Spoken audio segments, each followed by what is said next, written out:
川普打完了伊朗，又这一次盯上了古巴。接下来我们要来关心到的是，他对古巴说的接下来要友善接管，这当中暗示的是什么意思呢？美国现在在拉美后院要炸了。我们赶快来看到是美国总统川普在对伊朗发动攻击的同一天，他又下定放话了。我们看到他说什么？下一个对象难道是古巴要做攻击吗？2月27号这一天，川普下令攻击伊朗的时候，也对外表示了。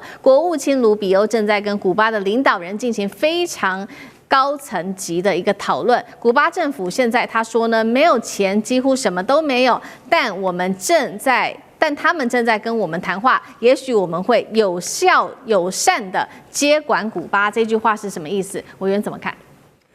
宁可相信世上有鬼，不要相信川普那一张嘴。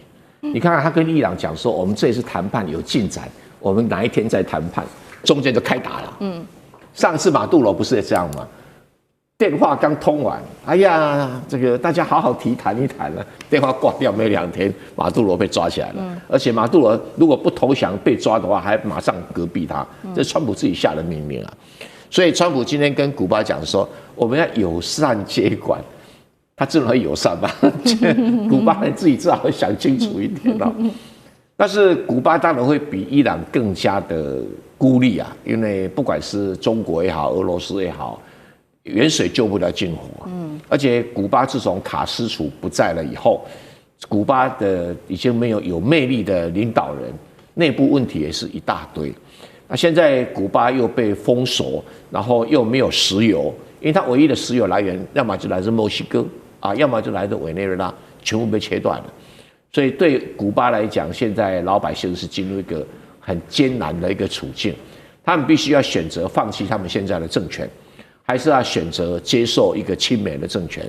那对川普来讲，他是要的是一个亲美政权，他并不是美国自己要去管他，而建立一个亲美政权最好的对象是谁？就是卢比欧。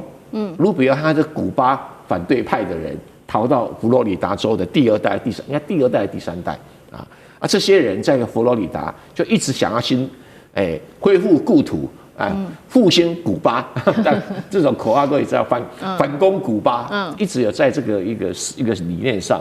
那这是古巴的内部问题哈，他自己不能解决，别人不能没办法帮他解决。那现在川普对他全面上的限制，不排除如果有发生传染病，都会很容易产生大饥荒。所以放心。川普不会友善接管，他一定步步紧逼，鲸吞蚕食，所以古巴要先想清楚。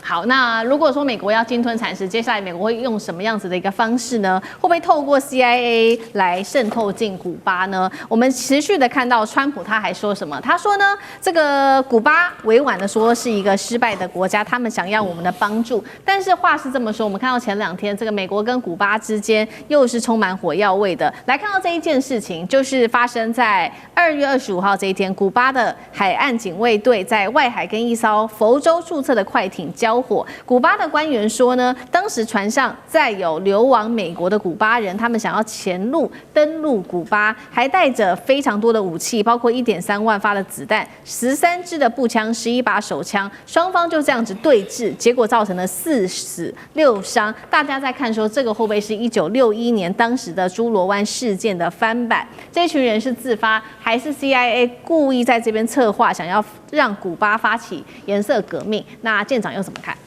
之前这个朱罗湾事件的话，其实当时美国所培养的这些人其实是成千上万的那他竟然还可以组成一个旅啊。那所以这一次我们看到这个应该不是朱罗湾事件的翻版，比较像是颜色革命。那这个颜色革命呢，它必须要有内部的动力。那现在我们所看到的，这个古巴哈瓦那本身它连垃圾都没办法收了。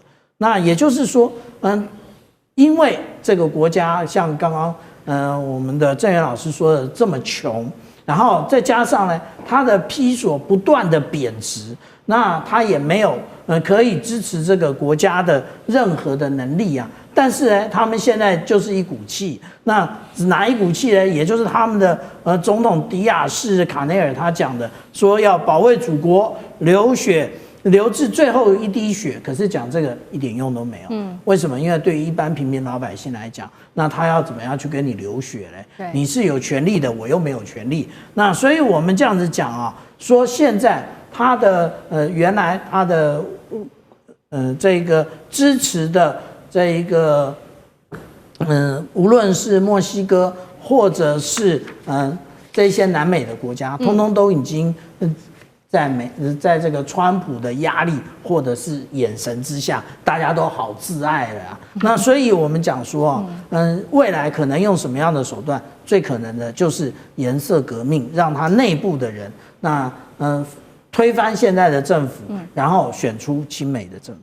好，所以现在看起来，下一个目标可能是古巴之外，那南美洲国家现在大家也在看说，还有哪一个国家可能也是下一个川普要持续接管的国家？等一下，请杨老师来持续带我们看。那我们先来看几个现在被列出来，可能川普有兴趣接管的国家。先看到第一个，墨西哥。川普已经多次的指控墨西哥是毒品的生产转运中心，他也警告我们迟早要对墨西哥开始做点什么吧。第二个就是我们谈了很久的巴拿马，川普也说了，这个美国已经重新拿回这边运河的控制权。最后一个是哥伦比亚，因为川普他先前就痛批这个总统啊。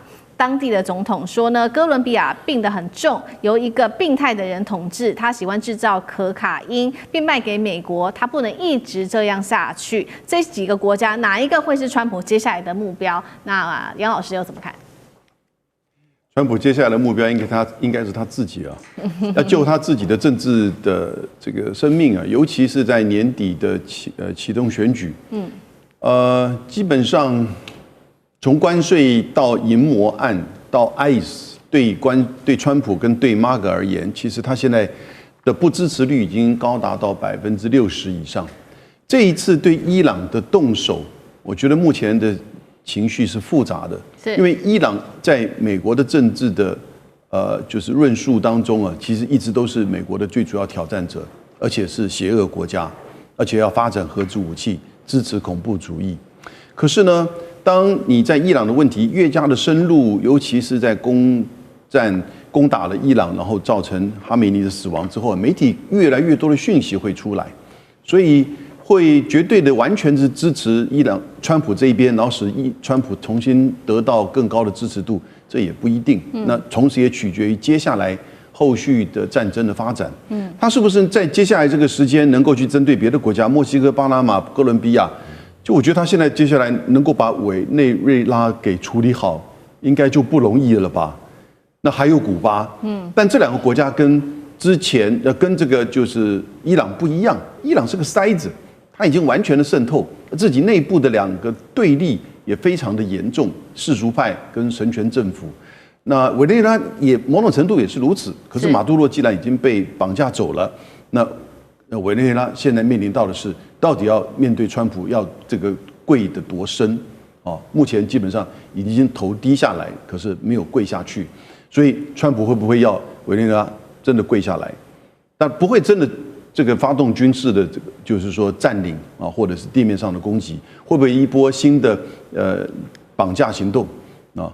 针对古巴，如果川普能够选择，他一定会想选择古巴，因为就再一次的解决掉几十年来美国最大的就是区域内的挑战者，那就是最不听话的古巴。